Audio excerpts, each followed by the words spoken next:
Hello, everyone. Hello. Anyone here? Anyone on right now? Let's wait for a few people to come in. What? Uh-oh. I got no session. Hey, Adam. How are you? Okay, so we got a few viewers. We'll start in a moment. We'll start in a minute. Okay. How? Hey, hey.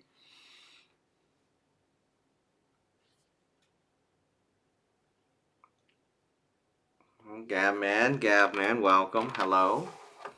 Hello. Audio good. Video good. Everything good. Everything good. Audio good. Video good.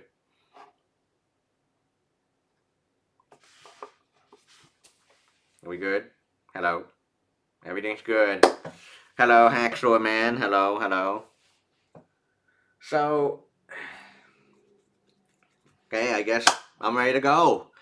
Welcome, everyone, to the final episode of Introduction to Cybersecurity, offered at Tufts University. I'm Ming Chow. I'm Associate Teaching Professor. Yes, this is the last live stream, live session on Twitch for the semester. I have a live, as I've had last fall, I had a great time. And I want to thank each and every one of you, all the viewers, for tuning in. Thank you so much. Thank you so much. So, today's the last episode. Will we be back in the fall? Who knows? We don't know. I really enjoy doing these. I really enjoy doing these sessions. Um, Thoroughly, I've enjoyed it for the academic year. Um, Not sure if we'll go back, but I'll sporadically be on Twitch every so often. Unlikely during the summer, but um, unlikely during the summer, but definitely during. Hopefully, I'll pop in once in a while during the fall. Probably be playing a lot of. Probably be streaming some games during the summer. But what I want to do today, and I want to give a sobering end to the Introduction to Cybersecurity course. And I got started in security. I was first indoctrinated in security in 2004. So around 17 years ago. And here we are. And today, the sobering talk, and I'm giving this for a reason, as you'll see at the end, is we still can't get the basics right. That is, I want to talk about the hard problems in security. We still can't get the basics right, but what does that mean? Okay, let's take a look at the current landscape right now. Let's take a look at the current landscape of the cybersecurity industry. That includes like the big corporations, startups, or you can say what you can call buzzword hell. And there's a list of bright, shiny objects we're seeing right now. APTs, Advanced Persistent Threats, namely countries. We're seeing machine learning, comprehensive cybersecurity, real-time monitoring, behavioral analysis right now.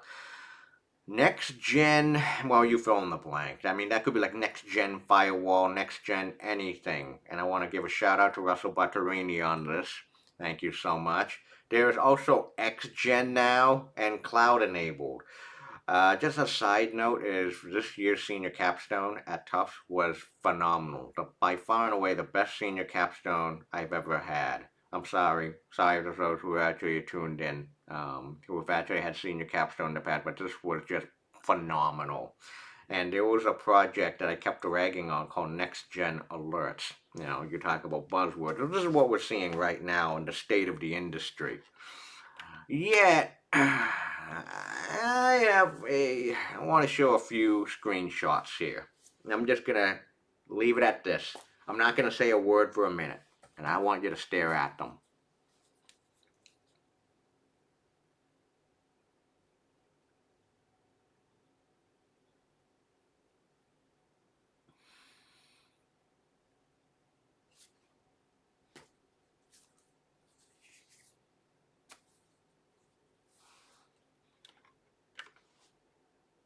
So what is all this?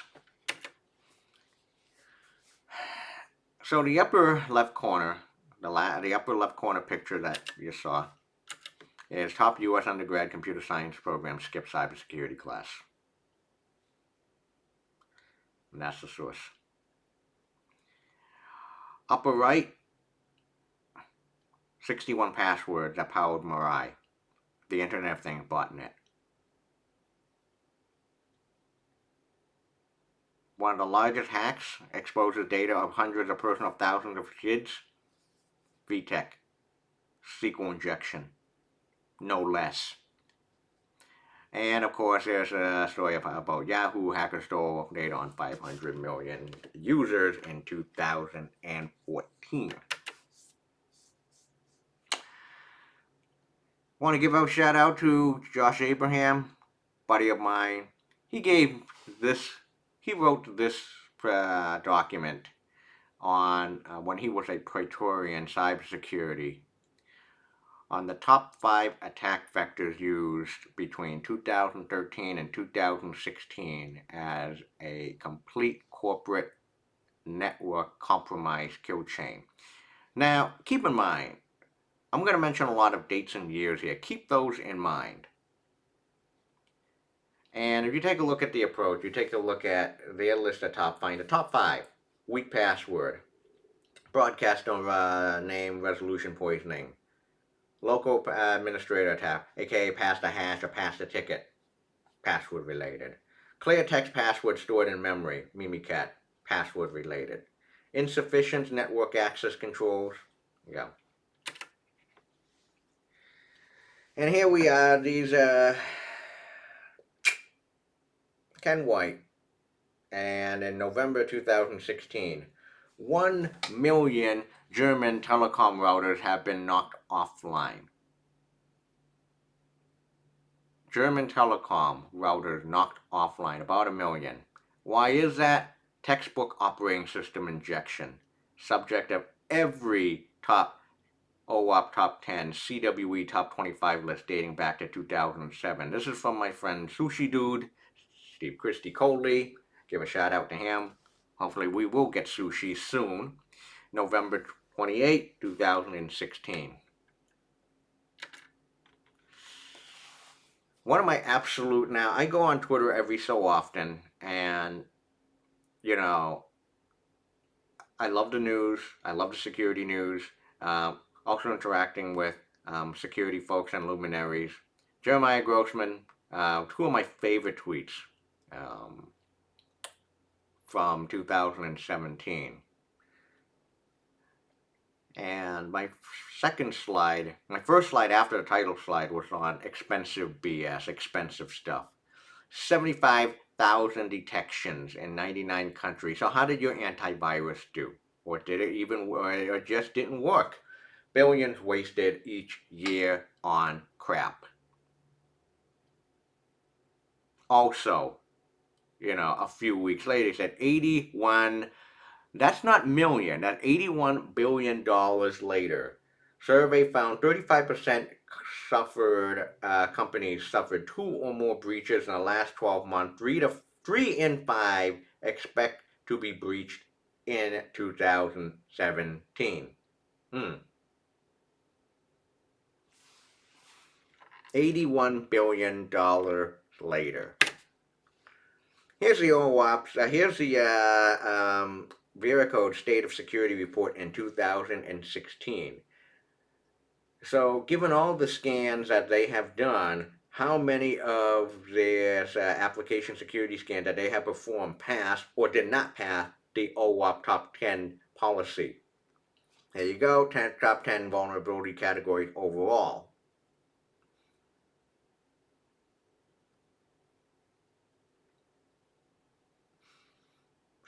Some quintessential ones that, cross-site scripting, directory traversal, credentials management, SQL injection. This was in 2016. And the strong majority of apps did not pass OWASP top 10 scans. Ditto with the CWE SANS top 25 policy. Let that sink in. 2016, 50% of web apps tested in 2016 have cross-site scripting vulnerabilities. I want to give a shout out to guest Sarah Gibson. She presented this at the B-Side Las Vegas conference, SQL Injection Prevalence. Here we are.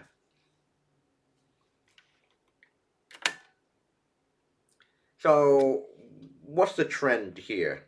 The trend is, of course, if you take my cybersecurity class, you go through SQL injection, cross-site scripting, web security, cryptography. We even talk about distributed denial of service. We've seen the full landscape of cybersecurity. It provides a very broad introduction to cybersecurity. But there's also a general pattern too, which is, the most common attacks that you see day to day are also the most difficult ones to solve too. What are they? So what are the really hard problems in cybersecurity? Phishing and social engineering, SQL injection, password reuse, distributed denial of service, attribution, writing secure code, and communicating and connecting with non-technical folks and policymakers. And yet, do we still have a policy problem up to this day? We bet you we absolutely do. Also an education problem as well. But somehow, in some way, also what hasn't changed is that we have an infatuation with the most sexiest attacks out there. I'll give you a good example. A good example is this. This is from Eric Capuano. Fortune 100 InfoSec on a state government budget. Yet, the thing that makes the news, beware bright shiny objects, is how fans malware steal data from air-gapped computers. I want you to think about this. How often, what's the odds, what is the risk of data being stolen from air-gapped computers? Yet this news was made it all the way to the front page of many, many national and international newspapers and journals. Also, it's also time and obligatory, to think about what your actual threats are. And this one never ceases to amaze me. I want to give a shout out to not only Cyberschool 1, but also Bianca Capretta. Yeah, she did arguably the best poster I've ever seen in the history of posters in any of my classes. Know your actual threats. I don't think the paralysis of an electrical grid is more likely than a cyber attack by natural disaster. And frankly, the number one threat experienced to date by the U.S. Electrical grid? Squirrels. Squirrels. How much damage have squirrels have done? Quite a lot.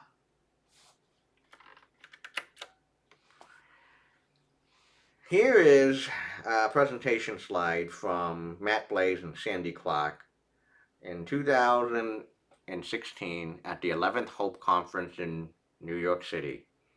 Is where do we fail? Algorithm protocols? Yeah, we sometimes fail on those. Engineering and implementation? Often. Systems and applications, meaning things like the tools that you use each and every day. That goes from your mobile app to SolarWinds. We almost always fail all the time. So what options do we have? Really, it always boils down to keep it simple. Really, we're in a crisis, but backdoors, yeah, and there are people who still advocate for backdoors. Break the two proven tools we have to secure infrastructure. Cryptography, crypto. Let's not confuse crypto with cryptography. In this context, is cryptography and simplicity. Okay? So what's the whole point of everything that I have seen? What have we've seen so far today? The thing is, we still can't even get the basics right. I mean, we are so stuck, okay? We are so infatuated with all the with all like the bright shiny objects and tools and technologies that are supposed to save our ass. Yet, we're still battling the same decade that we're battling the vulnerabilities that we've known for decades. When I first started learning cybersecurity through Gary McGraw, cross-site scripting, SQL injection, number one and number two, way up there on that list. Here we are in the year 2021. What are we still dealing with? Cross-site scripting and SQL injection. DDoS happening still up to this day? Every minute. Only every minute. Okay? We're still battling known vulnerabilities for decades. And we really, really, really need to think hard about the basic issues and what's really important.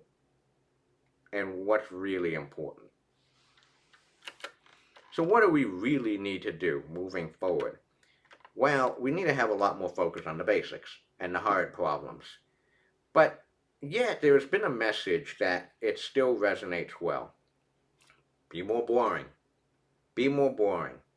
And this is a message that I've actually I told my security students at the very last live class each and every semester, is to inform and talk to those who are curious. You have enough knowledge, and you have enough exposure now that you're informed. Also, informed others. Be a good citizen. Build relationships with especially those in policy or in government. And yes, if anyone listened to the President Biden's speech last night, there were apparently not one, but two mentions of cybersecurity. And now cybersecurity is way up there. It's on people's attention. Not only with regular folks like you and me, but also with the government and lawmakers as well too. But sadly, also even that message about building relationship with those in policy or in government, that message is also not new. Is that when I went to the Usenix annual conference in 2004, Edward Felton, who used to be a deputy CIO of the White House, said that to the people, said that to the audience. Build relationship with local, state, and federal government in cybersecurity. Okay? Because they're hungry for this stuff, and this is just a never-ending battle that's not going away anytime soon, too.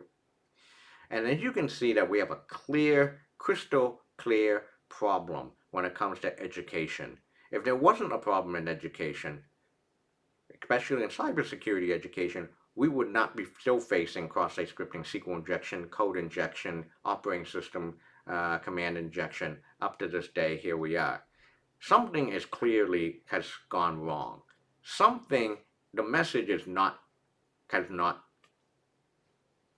register to something.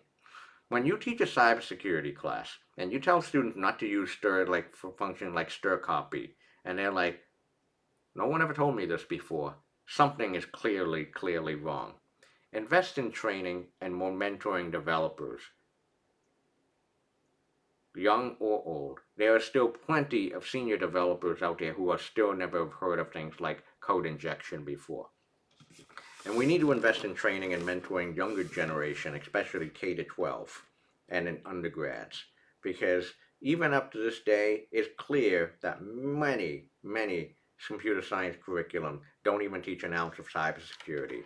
And that's why we're just having this mess each and every day. We're facing the same battle year in, year out, day in, day out. Even on the Hill in 2017.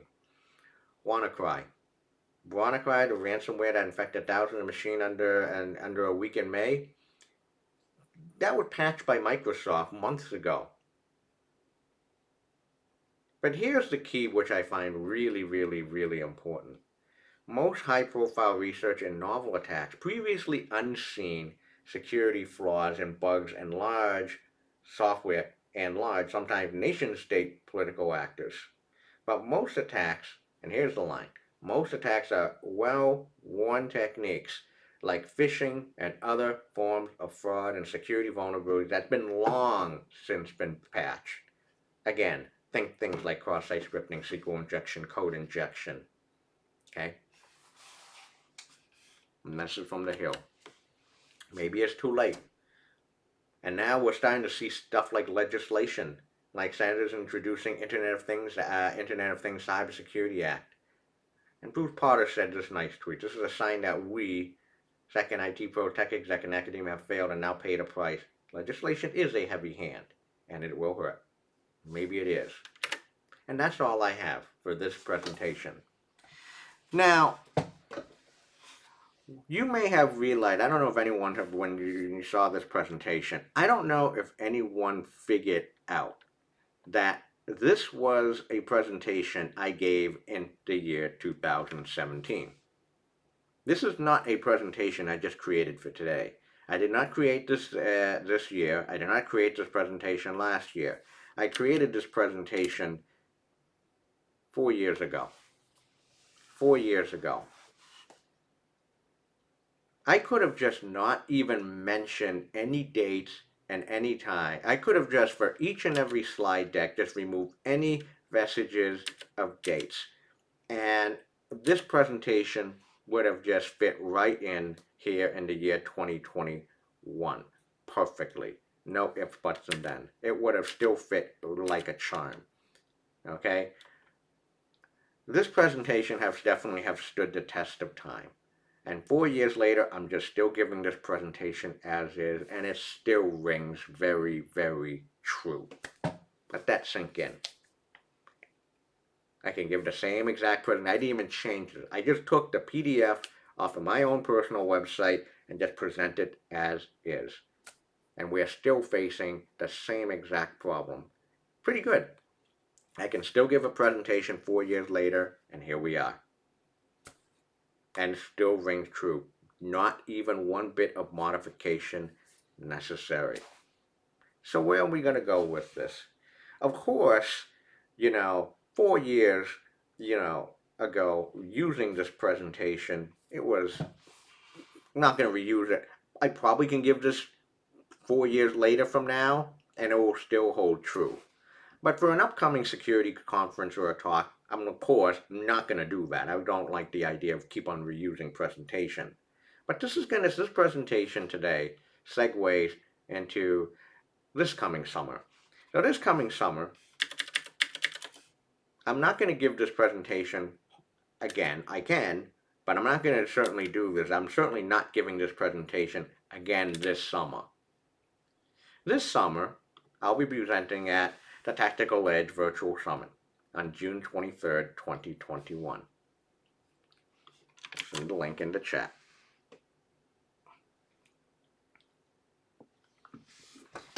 What I just gave, that presentation from 4 years ago, is a prelude to this. I'll be speaking at the Tactical Edge Virtual Summit on June 23rd. Is it June 23rd? June 23rd, 2021. World-class lineup of speakers. Dave Lewis, Kai Rosa, Liz Wharton, Hiram Wilson, me, and Encrypted, Shelby Swash, good friend of ours at the Packet Hacking Village in the Wallace Sheet. So we're going to be speaking here at a virtual summit in June 23rd, 2021. If we were in person, we would be in Colombia. Yes, beautiful South America and Colombia. But because of everything that's been going on, we'll be doing this virtual. We'll be doing a virtual presentation. We'll be doing a virtual conference. So you may be wondering, where am I going with this today into June 23rd? And that is, well, what has changed? And also what has not changed after all these years. Thank you so much for joining, everyone. It's been a fantastic pleasure. Thank you so much for tuning in. And, it means a lot. The audience certainly means a lot. But now I can just say, I'm not sure if we're going to be back on Twitch in the near future. But I can say you this much.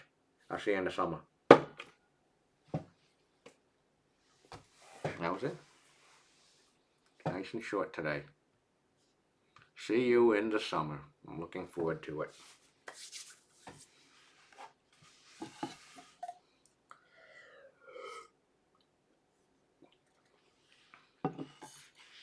Been a pleasure.